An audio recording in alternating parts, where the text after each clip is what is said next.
Hello students, आज हम लोग पढ़ेंगे BSc third year organic chemistry से। ठीक है, क्या पढ़ना है हम लोगों को आज? डाइस। देखो सबसे पहले हम लोग देखते हैं कि डाइस होता क्या है। आप लोगों को नाम से ही स्पष्ट हो रहा होगा, है ना। डाइस हिंदी में इसको बोलते हैं हम लोग क्या, रंजक। तो देखो रंजक नाम से ही ये स्पष्ट है कि रंगने वाला, है ना।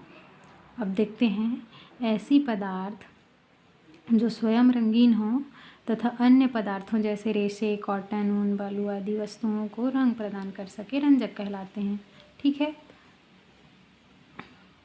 देखो प्रारंभ में रंजक या फिर डाइस प्राकृतिक स्रोतों से प्राप्त होती है। परकिन 1856 ने सर्वप्रथम सिंथेटिक डाइस का निर्माण किया, अतः उन्हें father of organic dice industry कहा जाता है। क्या बोला जाता है? जो परकिन नामक साइंटिस्ट थे, उन्होंने क्या किया, 1856 में सबसे पहले सिंथेटिक डाइस का निर्माण किया। ठीक है, इसीलिए उनको क्या कहा जाता है? Father of organic industries. ठीक है, देखो रंजकों के लिए आवश्यक शर्तें। सबसे पहले हम लोग देखते हैं जो रंजक होता है उस रंजक के लिए आवश्यक शर्त क्या क्या है ना। सभी डाइस रंगीन होते हैं, लेकिन सभी रंगीन पदार्थ रंजक नहीं होते। किसी रंगीन पदार्थ को तभी रंजक बनाते हैं जब उसमें निम्न विशेषताएं हों। कहने का मतलब ये है कि देखो डाइस जो होता है, तो डाइस क्या होता है? रंगीन पदार्थ है। ठीक, मतलब आप लोग जहाँ भी डाइस देखोगे वो क्या है? रंगीन रहेगा। बट आप लोगों को जो रंगीन पदार्थ दिख रहा है, जितना भी रंगीन पदार्थ दिख रहा है, वो सबको आप लोग डाइस नहीं बोल सकते।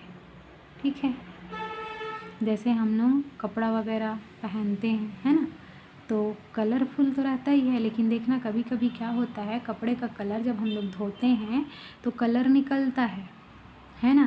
तो जो कलर निकल जाता है उसको हम लोग क्या, डाइस नहीं बोलते हैं। यही कुछ शर्तें हैं डाइस की जो नीचे दिया हुआ है ना। तो इसको देखते हैं कि इसका शर्त क्या क्या है। देखो फर्स्ट है, रंजक में उपयुक्त आकर्षक रंग हो। ठीक है, दूसरा, डाइस या फिर रंजक दूसरे पदार्थ पर स्थित होकर कलर प्रदान करने की क्षमता रखे। ठीक, तीसरा है, डाइस पानी, साबुन, डिटर्जेंट से धोने पर स्थायी रहे।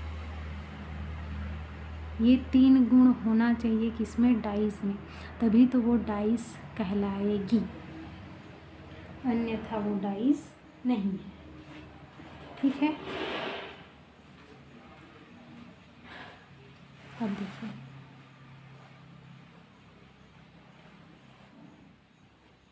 एसेंशियल ऑफ डाइस, डाइस के लिए आवश्यक।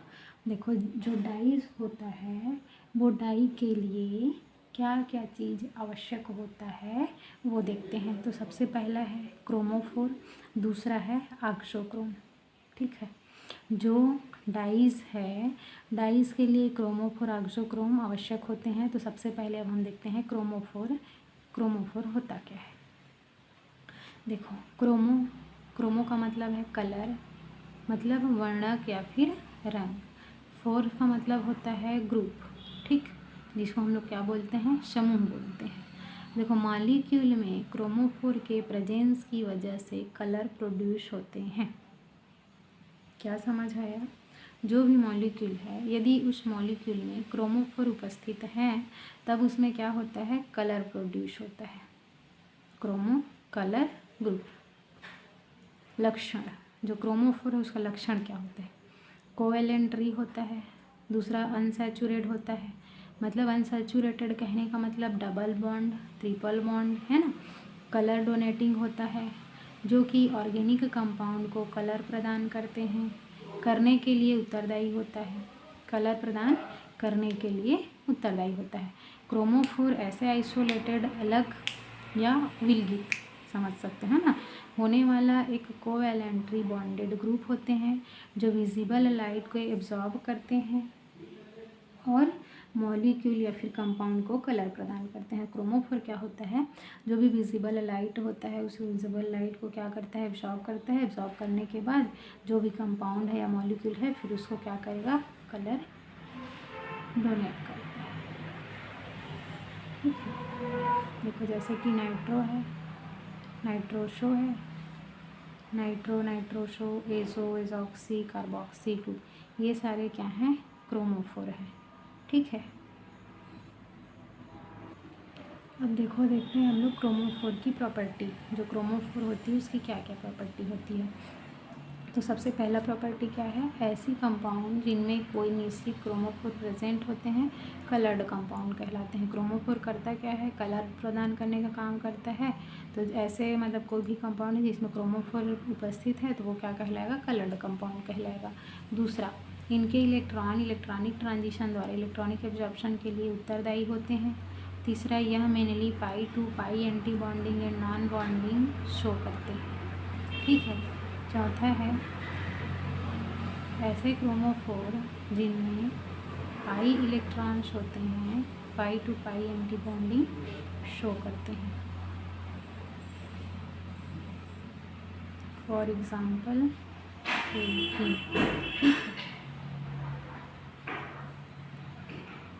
देखो, फिफ्थ प्रॉपर्टीज़ है, ऐसे क्रोमोफोर जिनमें पाई इलेक्ट्रॉन के साथ साथ नॉन बॉन्डिंग इलेक्ट्रॉन्स प्रेजेंट होते हैं वो pi to pi anti bonding and non anti bonding show करते हैं।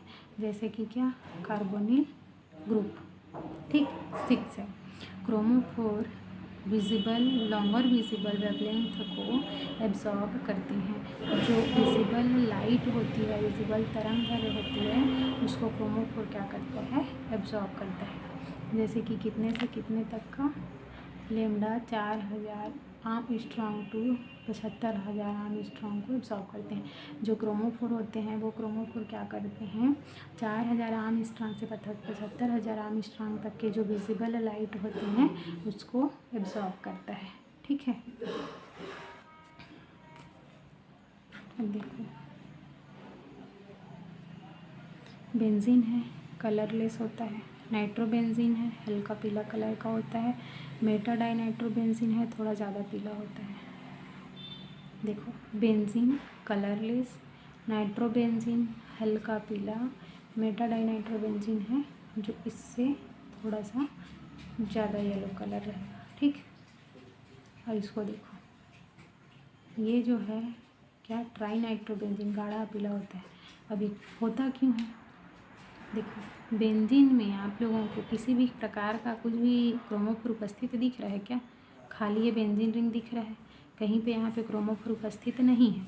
लेकिन नाइट्रोबेंजीन में क्या है, NO2 क्या है हमारा, एक क्रोमोफोर है, एक क्रोमोफोर प्रेजेंट है, इसलिए इसका कलर क्या होता है, हल्का येलो कलर होता है। इसमें देखो 2 क्रोमोफोर उपस्थित है इसलिए इसका थोड़ा इससे ज़्यादा होता है। इस वाले को देखो ट्राइनाइट्रोबेंजीन को, तो इसमें क्या होता है, OH समूह है। जो OH समूह क्या है, ऑक्सोक्रोम होते हैं, है ना। तो इसकी वजह से ये जो ट्राइनाइट्रोबेंजीन होती है वो गाढ़ा येलो कलर का होता है। मतलब आप लोगों को देखना है, अगर कंपाउंड में कलर पहचानना है तो कैसे पहचानोगे, क्रोमोफोर कौन है, ऑक्सोक्रोम कौन है, ये तो आप लोगों को जानना पड़ेगा, है ना। तो जैसे देखो, क्रोमोफोर अगर पहचानते हो तो आप लोग समझ जाओगे कि इसमें क्रोमोफोर उपस्थित है, मतलब ये कलर्ड कंपाउंड है। अगर क्रोमोफोर उसमें उपस्थित नहीं है तो वो कलरलेस कंपाउंड है। ठीक, देखो ऑक्सोक्रोम कलर प्रोवाइड नहीं करते बल्कि इनकी उपस्थिति में डाई का कलर गाढ़ा हो जाता है। जो ऑक्सोक्रोम होता है वो ऑक्सोक्रोम कलर प्रोवाइड नहीं करता है, बट यदि ऑक्सोक्रोम उपस्थित है कोई भी कंपाउंड में तो उसके कलर को क्या कर देता है, गाढ़ा कर देता है। जैसे यहाँ पे देखो NO2 है, ट्राइनाइट्रोबेंजीन है, इसमें क्रोमोफोर प्रेजेंट तो है, कलर भी है, बट ये गाढ़ा है, हल्का है, क्या है, कब पता चलेगा, जब इसमें यदि ऑक्सोक्रोम उपस्थित हो जाता है। तो ऑक्सोक्रोम उपस्थित होने के कारण हमको ये पता चल जाता है कि ये जो है कंपाउंड, इसका कलर गाढ़ा है। ठीक है, देखो अब क्रोमोफोर जो होते हैं वो क्रोमोफोर 2 टाइप्स के होते हैं। क्या क्या? इंडिपेंडेंट क्रोमोफोर और डिपेंडेंट क्रोमोफोर। इंडिपेंडेंट क्रोमोफोर मतलब नाइट्रोबेंजीन है ना, nitro group, carbonyl carboxy group है ना, कार्बोनिल कंपाउंड। और डिपेंडेंट क्रोमोफोर में क्या होंगे? सी डबल बॉन्ड सी, जैसे बेंजीन हो गया, इन लोग होते हैं। ठीक है, देखो जिस किसी ग्रुप को कलर प्रदान करने के लिए केवल एक क्रोमोफोर ही काफ़ी होता है, तब ऐसे कंपाउंड को इंडिपेंडेंट कंपाउंड कहलाते हैं, मतलब क्रोमोफोर कहलाते हैं। कोई भी ऐसा कंपाउंड है यदि इसको कलर प्रदान करना है तो उसको केवल एक क्रोमोफोर की आवश्यकता होती है, तब उसको हम लोग इंडिपेंडेंट क्रोमोफोर कहते हैं। और यदि एक से ज़्यादा क्रोमोफोर की आवश्यकता होती है तब उसको हम लोग डिपेंडेंट क्रोमोफोर कहते हैं। ठीक, जैसे आप लोग खुद समझ सकते हो, अगर हमको एक चीज़ चाहिए तो हम लोग इंडिपेंडेंट है ना, लेकिन हमको ज़्यादा मात्रा में चाहिए और किसी और से ले रहे हैं तो क्या हो जाएगा? हम दूसरे पे डिपेंड रहेंगे। तो सेम ये चीज़ है। ठीक है, अब इसका लिमिटेशन देखो। क्रोमोफोर लॉन्गर वेवलेंथ को एब्जॉर्ब कर सकते हैं, बट केवल क्रोमोफोर ही किसी कंपाउंड को स्ट्रॉन्ग, डार्क और कलर प्रदान नहीं कर सकते। देखो क्या बोला जा रहा है, जो स्ट्रॉन्गर वेवलेंथ होता है उसको एब्जॉर्ब तो कर सकता है, बट क्रोमोफोर ही केवल किसी कंपाउंड को स्ट्रॉन्ग डार्क कलर प्रदान नहीं कर सकता है ना। देखो डार्क कलर कब पता चलता है? जब उसमें ऑक्सोक्रोम रहता है ना। तो ये था हमारा क्या? क्रोमोफोर। अब नेक्स्ट देखते हैं हम लोग ऑक्सोक्रोम। देखो ऑक्सोक्रोम क्या होता है। These are color fixing group and for a chromosome to act as dyes their presence of a molecule is essential। क्या बोला जा रहा है? जो ऑक्सोक्रोम होता है वो ऑक्सोक्रोम क्या करता है? जो ग्रुप है ना, उस ग्रुप में कलर को फिक्स करने का कार्य करता है और यह एक डाइस की तरह एक्ट करता है। ठीक है, और ये जो ऑक्सोक्रोम होता है, ऑक्सोक्रोम क्या होता है? कोई भी मॉलिक्यूल के लिए आवश्यक होता है, जैसे कि NH2, NHR, OH, SO3H, ये सब क्या हैं? ऑक्सोक्रोम है। ठीक है, अब देखो इसकी प्रॉपर्टीज़ देखते हैं। ऑक्सोक्रोम की क्या प्रॉपर्टी होती है? सबसे फर्स्ट सैचुरेटेड होता है। ये जो क्रोमोफोर था वो क्या था? अनसैचुरेटेड था। ऑक्सोक्रोम क्या है? सैचुरेटेड है। दूसरा कलर इंक्रीजिंग ग्रुप है। ये क्या करता है? किसी ग्रुप में अगर उपस्थित है तो उसके कलर को इंक्रीज करने का काम करता है। सर्टेन नॉन बॉन्डिंग इलेक्ट्रॉन होता है। Fourth absorb 200 nanometre wavelength. वो क्या कर रहा था? 4000 से 75,000 नैनोमीटर वेवलेंथ को, आर्मस्ट्रांग वेवलेंथ को एब्जॉर्ब कर रहा था। Increase the intensity of colour. अगर ये उपस्थित है तो कलर की इंटेंसिटी को क्या कर देती है? इंक्रीज कर देती है। डार्कनेस को भी इंक्रीज कर देती है। देखो क्रोमोफोर 2 टाइप्स के होते हैं। कौन कौन से होते हैं? बाथोक्रोमिक होता है, हाइपोक्रोमिक ग्रुप होता है। ठीक है, कुछ ऐसे ग्रुप जो कलर को बढ़ा देते हैं बाथोक्रोमिक ग्रुप कहलाते हैं। मतलब कलर को और इंक्रीज़ कर देंगे तो उसको हम लोग बाथोक्रोमिक ग्रुप बोलेंगे। कलर हटा देते हैं तो उसको हम लोग हाइपोक्रोमिक ग्रुप बोलेंगे। तो आप लोगों को ऑक्सोक्रोम भी समझ आ गया होगा। तो इस तरीके से जो हमारे डाइस होते हैं, डाइस के लिए ऑक्सोक्रोम और क्रोमोफोर किस प्रकार से आवश्यक हैं, ये चीज़ें हमको पता चली। ठीक है, अब इसके आगे का हम लोग नेक्स्ट वीडियो में देखेंगे। ठीक।